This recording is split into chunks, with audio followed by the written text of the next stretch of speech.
Hey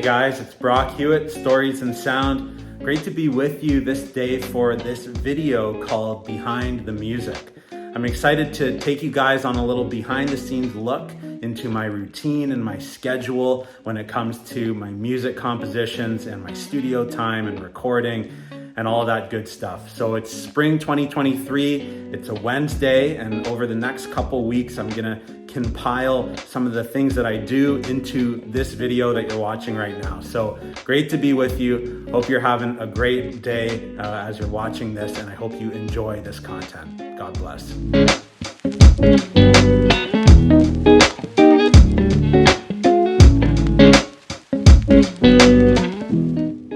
Well, today to get started, I've got to work on some sermon prep. So for those of you who don't know, I'm a pastor in training at St. George's Anglican Church in Burlington.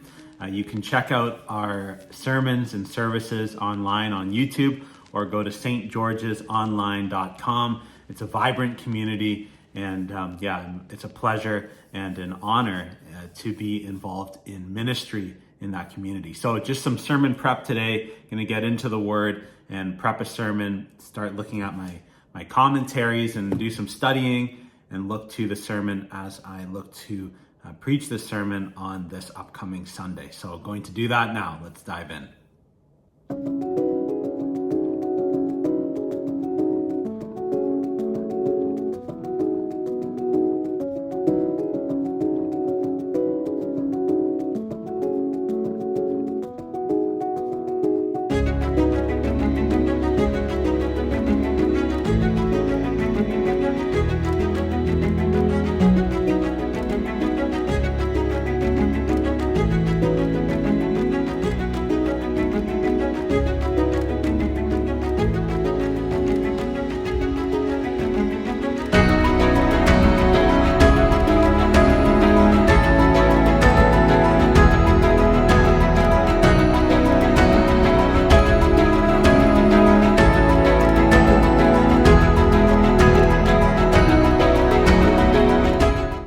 Sermon prepping is going well.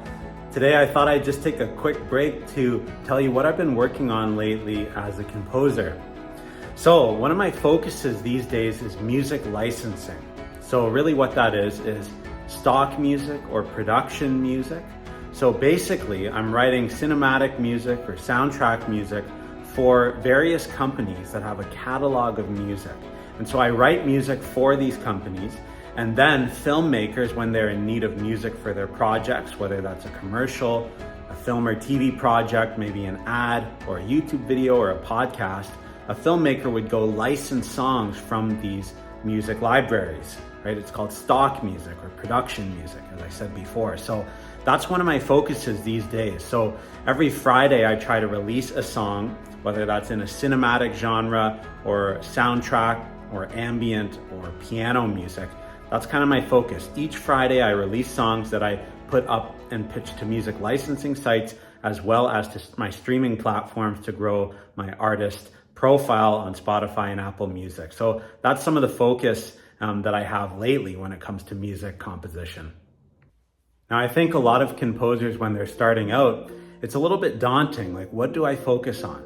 Do I want to go the music licensing route? Do I want to do custom scoring for video games or film or TV? I think it's so important to sit down and really figure out what's the intention, right? If you want to go the custom scoring route, then It could be important to intern at a studio or intern with a composer, or maybe land an assistant job with a composer, or to be a tech assistant to grow that way and write for them and continue to grow that way. Or maybe if you want to do custom scoring, you're grinding out the indie films and you just keep going, you don't give up and you keep grinding those films. Or if you want to do more of the music licensing stuff, which is more production music, where your music would be used on ads, trailers, commercials, and various other types of content, then that's grinding out quality music consistently. Like I'd say on a weekly basis. Whatever you do, when you look to, where do you want your music to go and how do you want it to impact people? What's the why behind your music? You have to have that dedication to keep going, right? It's not going to happen in 6 months. For myself in the music licensing space, it took a few years to even get established on some of these sites. And so it's not going to happen in 5 or 6 months. You have to consistently put out quality music and know that you're putting out the music for the intention to impact people in a deep way. And for myself, that's to glorify God through the music. And so you have to know that why behind what you're doing and then consistently move towards it and never stop. All right, well, we're going to get back to the grind here. I'm going to practice some piano. Usually I try to schedule about 2 to 3 piano practices per week, but that doesn't usually happen. I'm also trying to practice double bass as well. So at least I try to get, 1 or 2 in, depending on the projects that I'm working on. Again, I'm not practicing piano to become a performance classical piano player. I'm just trying to continue to work on my chops, sight reading, doing the fundamentals, scales, stuff like that. So anyways, let's practice today.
Hey guys, it's Thursday and I got something exciting in the mail. Check it out.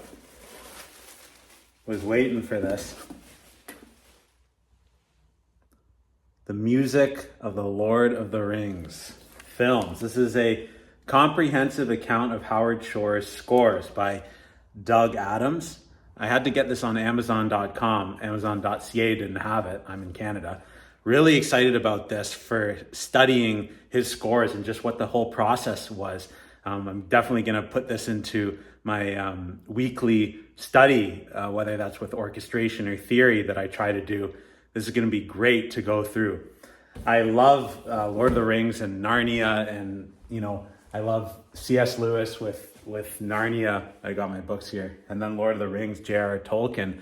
These two Christian brothers just writing these great epic stories. So anyways, excited to dive into the music of Lord of the Rings and check out Howard Shore's scores and how he just approached the writing for this. So it's going to be a great resource. Definitely check that book out. If you don't have it, I'm sure it's awesome. So check that out. All right, guys. Well, it's a studio day today, so we're going to head over to the studio. Let's go.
right, well, we're here at the studio, so I'm gonna get to work on a couple projects that are coming out really soon. So let's get to the grind.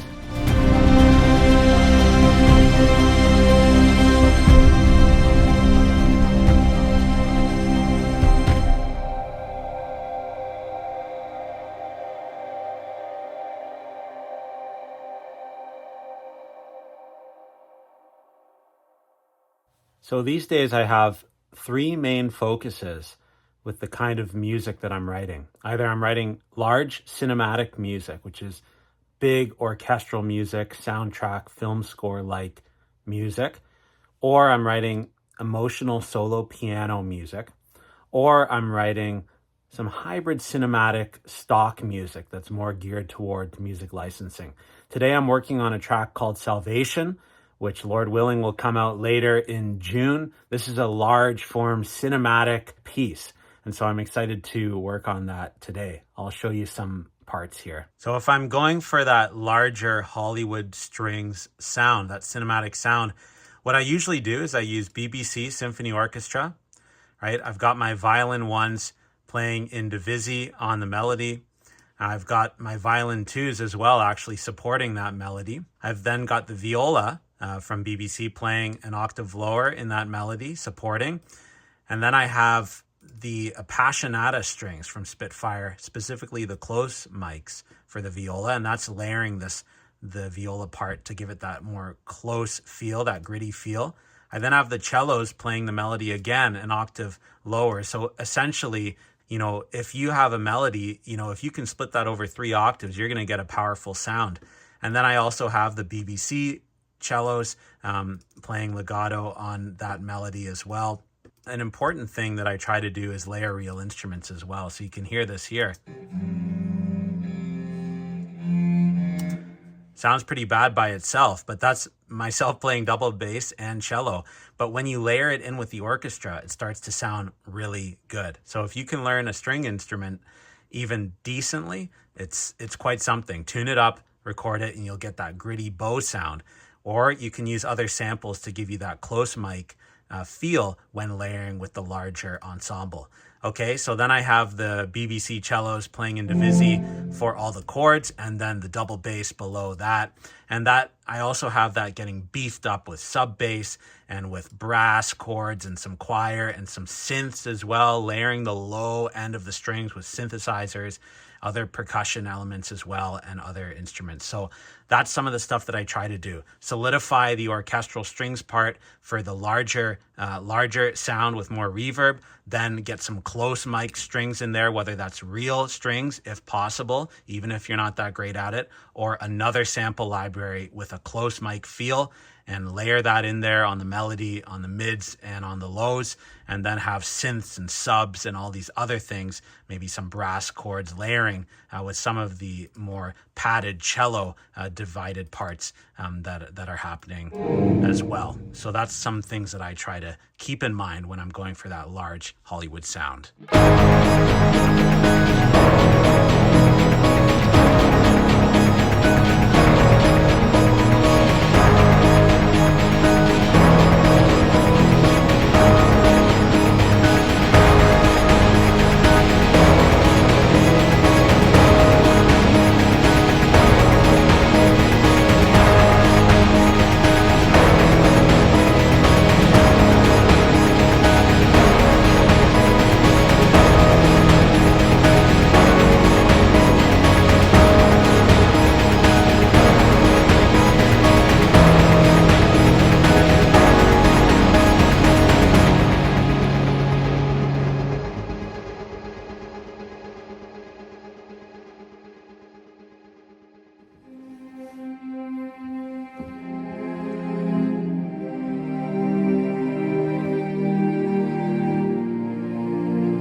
So I spent a good portion of the afternoon in the studio today. I'm going to be heading home for dinner now, and then after dinner I'm going to head back to the studio. Some days I like to do this, especially when my wife is on night shift. So I've done the afternoon studio grind, I'm going back for dinner, and then after dinner I'm heading back to the studio to get a few more hours in. And I actually like working at night.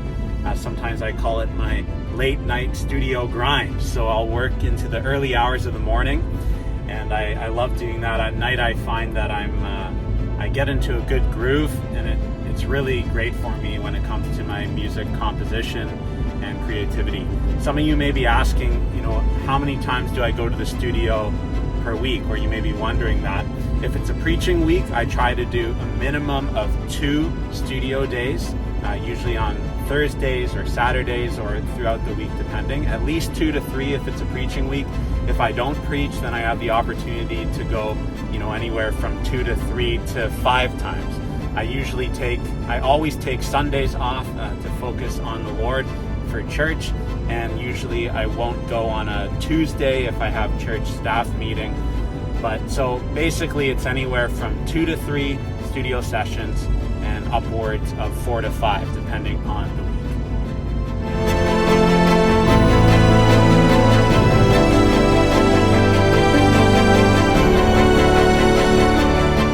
Well, I'm back home now and I'm gonna grab some dinner. Some of you also may be wondering, well, if I go to the studio, 2 to 3 days a week on a preaching week, or 4 to 5 days a week when I'm not preaching, then what do I do on the other days? Well, I try to fit in the gym. I feel like it's very important to work out. I do that, 2 to 3 sessions per week at the gym. I'll also try to study, right? Look at my orchestration, look at music theory, look at my Bible studies, look at, the scriptures that I have to study for the pastoral ministry.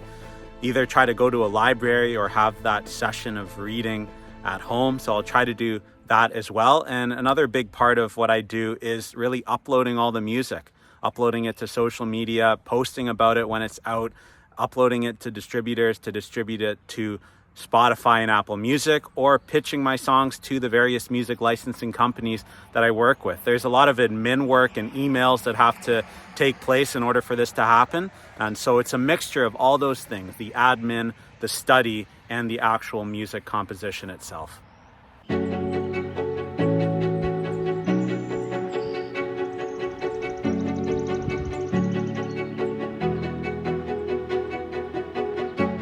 Well, friends, it's Friday. It's the start of another day here. And last night's studio grind went really great. Got some good work done on my new track, Salvation. So now over the next little while, I'm going to do a little compilation in this video of other aspects of my day-to-day life. So I hope you enjoy.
Well, friends, it's Sunday, it's the Lord's Day, and it's time for church. This morning I'm going to be preaching at our traditional service, and then at our main contemporary service I'm going to be playing bass in the band. So let's head to church.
Well, spring is definitely in the air around here, so it's great to get out in nature and get inspired. It really helps with the inspiration when it comes to writing music. So I love getting out here when the weather gets nice like this.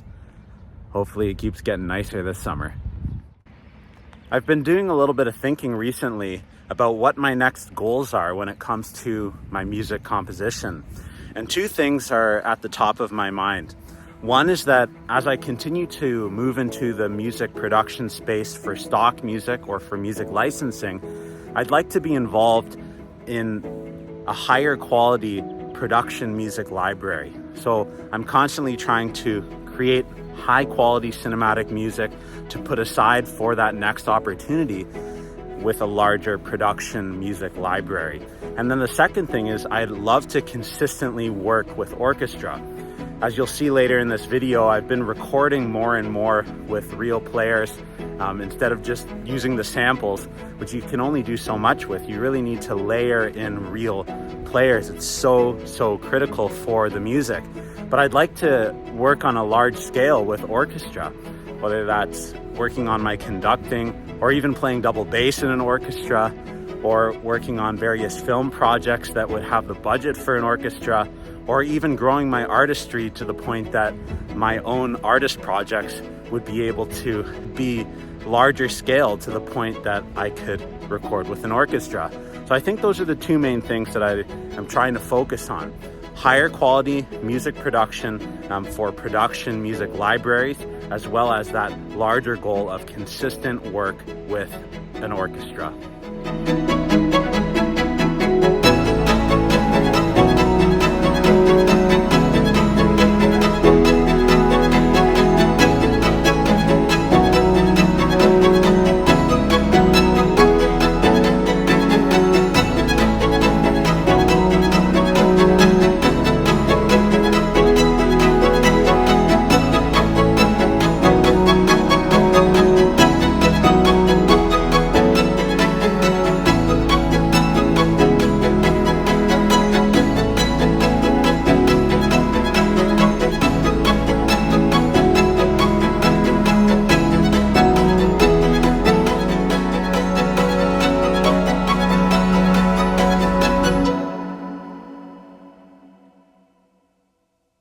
Well, the week's been off to a pretty great start. It's Wednesday now. So far this week, I was able to finish my track Salvation, which is coming out, Lord willing, in June. So this is a big cinematic track, really excited about it. I just delivered it to my buddy Zach Tiessen to master it, and he mastered it for me. And so that's done. Now I'm just kind of getting ready, practicing some double bass and practicing some conducting as I get ready for a recording session that we're having at the church with Quintessence Ensemble on this upcoming Saturday. So I'm gonna take you through that. You'll see footage from that. Really excited to get prepped for that. It's for a new collaboration that I'm doing with my buddy Zach Tiessen, who's a great composer in his own right and an awesome mix and mastering engineer. So excited to take you guys through that recording session that's gonna happen on Saturday, and it's gonna be a great time.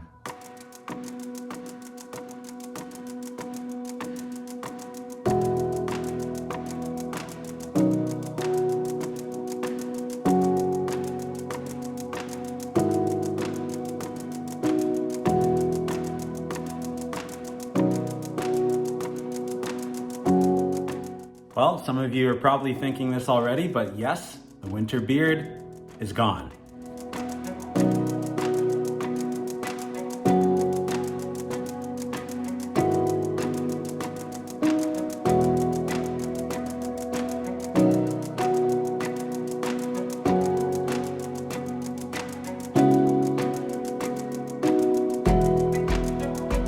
Well, guys, it's Thursday and I'm here at the library. Today I'm going to be doing some reading and some studying, some orchestration.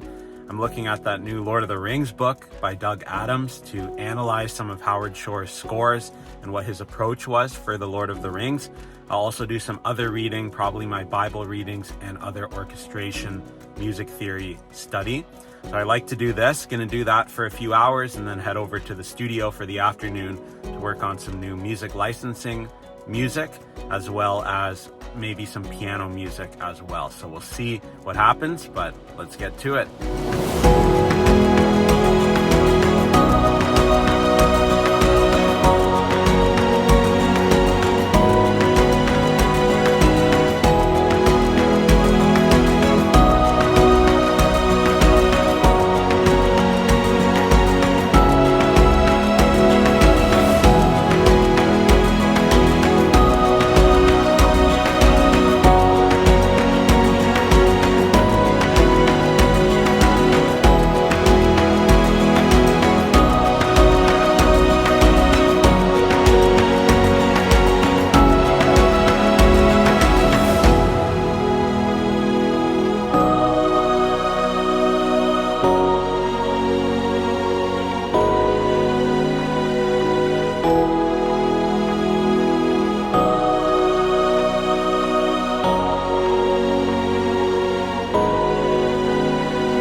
Now, since I have this recording session coming up, I wanted to share with you one studio tip. Say you don't have the budget to record real strings. Now, if you do, definitely do it and layer it with your sample strings. Even if it's just a string trio or even just one violin player layering a couple parts. But say you don't even have the budget for that and you want your samples to sound a little bit more realistic.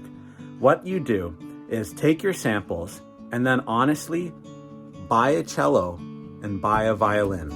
Even if you can't play these instruments that well, what you can do is play single notes or short notes or even record some of the bow noise and layer it in with the samples. It makes a world of difference. And you can practice the instrument and get decent at it and then tune it up, chop it up if you need to, record multiple takes, put it through some big reverb and then layer it in with the samples. And you'll hear that scratchy bow noise. And even if your playing sucks, it will really layer well with the samples. That's one way to get a realistic sound, is to record as best you can on these instruments. Just get cheap ones from Facebook Marketplace or Kijiji and see what happens. It really makes a world of difference.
Well, it's Saturday. It's time for our recording session with Quintessence Ensemble.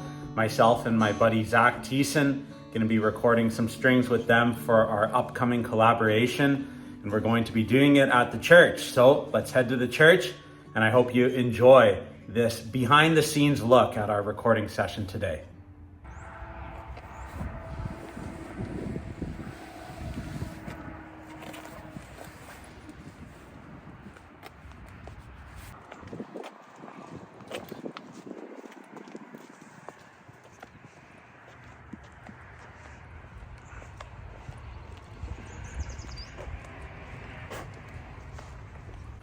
All right, here we go. Space is huge. Thank you.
measure 3, and then I come in like measure 19. Yeah, so you're with that phrase, I think I mentioned like that there's kind of like you probably hear it, like there's kind of like a natural arc every 2 bars.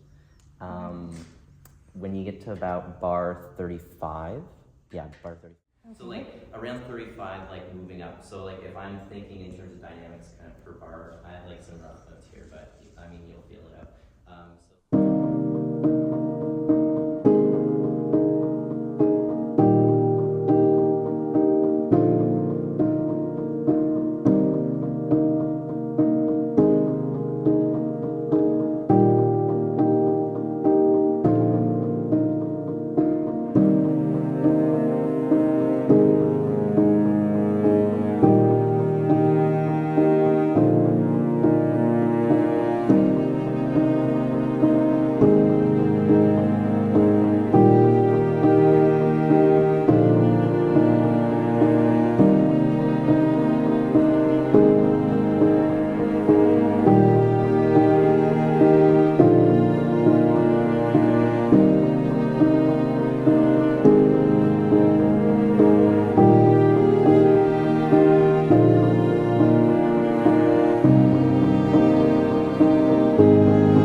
That's what we're gonna play when we play together.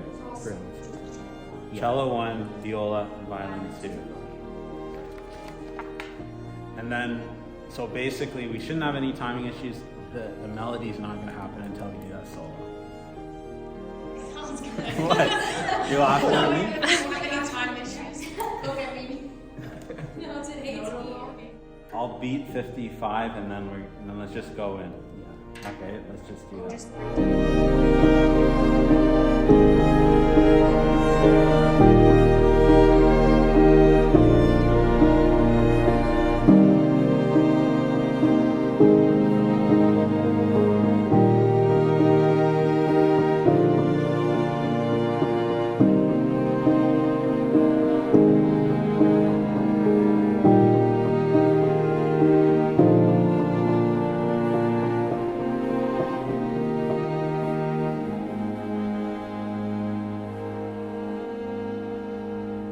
Do the same thing. We'll go in there at 56, and I'll do the melody just for a bit. You'll sing it? Okay. Yeah, I'll sing it. All right. Cool. All right. That's fine.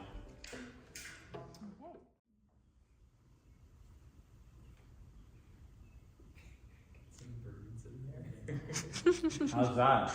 Well, I was wondering if it was in here. Yeah. Decent. There's a little bit of a rest situation, as you see. I don't know. This shouldn't be an issue. No. Whole notes. It's really not complex. Just padding synths. All right. Violin 2, viola, cello 1. All right, pressing play.